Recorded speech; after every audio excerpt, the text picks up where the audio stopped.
एक सीख देने वाली कहानी। कल रात एक ऐसी घटना हुई जिसने मेरे दिल को छू लिया। करीब 8 बजे होंगे। शाम को फोन बजा।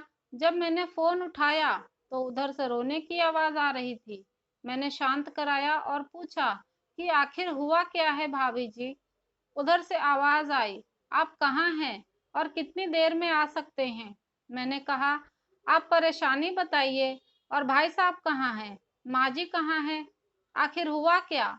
लेकिन उधर से बस इतना कहा कि आप घर आ जाइए। मैंने दिलासा दिया कि कम से कम 1 घंटा लगेगा। जैसे तैसे मैं उनके घर पहुंचा तो देखा कि हमारे मित्र जो उम्र में मुझसे बड़े हैं सामने बैठे हुए हैं। भाभी जी रोए जा रही हैं। 15 साल का बेटा भी परेशान है, छोटी बेटी भी कुछ नहीं कह पा रही है। मैंने भाई साहब से पूछा कि आखिर क्या बात है, लेकिन भाई साहब कोई जवाब ही नहीं दे रहे थे। फिर भाभी जी ने रोते हुए बोली, ये देखिए तलाक के पेपर, ये कोर्ट से तैयार करा के लाए हैं, मुझे तलाक देना चाहते हैं। मैंने पूछा, ये कैसे हो सकता है, इतनी अच्छी फैमिली है, 2 बच्चे हैं, सब कुछ अच्छा है, फिर अचानक क्या हुआ। मुझे लगा ये मजाक है, लेकिन मैंने बच्चों से पूछा, दादी किधर हैं। बच्चों ने बताया, पापा ने उन्हें 2 दिन पहले वृद्धाश्रम में छोड़ आए हैं। कुछ देर में नौकर चाय लेकर आया। भाई साहब को चाय पिलाने की बहुत कोशिश की, लेकिन उन्होंने नहीं पिया और कुछ ही देर में वो एक मासूम बच्चे की तरह फूट फूट कर रोने लगे। बोले, मैंने 2 दिन से कुछ भी नहीं खाया है, मैं अपनी 65 साल की माँ को कुछ लोगों के हवाले करके आया हूँ। पिछले साल से मेरे घर में उनके लिए इतनी मुसीबतें हो गई कि तुम्हारी भाभी जी ने कसम खा ली कि मैं माँ जी का ध्यान नहीं रख सकती। ना तो ये उनसे बात करती थी और ना ही मेरे बच्चे बात करते थे। रोज मेरे कोर्ट से आने के बाद माँ खूब रोती थी। नौकर तक भी अपनी मनमानी से व्यवहार करते थे। माँ ने आखिर एक दिन बोल दिया, बेटा तुम मुझे ओल्ड एज होम में छोड़ दे।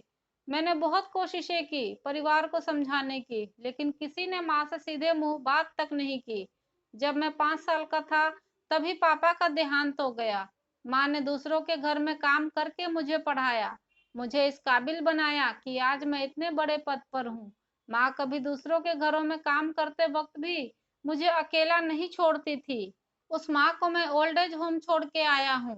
पिछले 2 दिनों से मैं अपनी माँ के एक एक दुख को याद करके तड़प रहा हूँ, जो उसने केवल मेरे लिए उठाए। मुझे आज भी याद है, जब मैं 10वीं की परीक्षा के समय माँ मेरे साथ रात भर बैठी रहती। एक बार माँ को बहुत बुखार हुआ, उसका शरीर तप रहा था। मैंने कहा, माँ तुझे बुखार है, तो वो हंसते हुए बोली, अभी खाना बना रही थी ना, इसलिए गर्म है। लोगों से उधार मांगकर मुझे दिल्ली विश्वविद्यालय से पढ़ाया, मुझे ट्यूशन तक नहीं पढ़ाने देती थी। वो रोते हुए बोले, जब ऐसी माँ के हम नहीं हो सके तो हम अपनी बीवी और बच्चों के क्या होंगे। हम जिनके शरीर के टुकड़े हैं, आज उनको ऐसे लोगों के हवाले कर आए जो उनकी आदत, उनके बारे में कुछ भी नहीं जानते। जब मैं ऐसी माँ के लिए कुछ नहीं कर सकता तो मैं किसी और के लिए भला क्या कर सकता हूँ। आज़ादी अगर इतनी प्यारी है और माँ इतनी बोझ लग रही हैं, तो मैं पूरी आज़ादी देना चाहता हूँ। जब मैं बिना बाप के पल गया तो मेरे बच्चे भी पल जाएंगे। इसलिए मैं तलाक देना चाहता हूँ, सारी प्रॉपर्टी इन लोगों के हवाले करके उसी वृद्धाश्रम में रहूंगा। कम से कम मैं माँ के साथ रह तो सकता हूँ। दोस्तों, अपने बूढ़े हो चुके माता पिता की सेवा करना ना भूलें। चैनल पर नए हैं तो सब्सक्राइब जरूर कर लें। कहानी सुनने के लिए आपका बहुत शुक्रिया।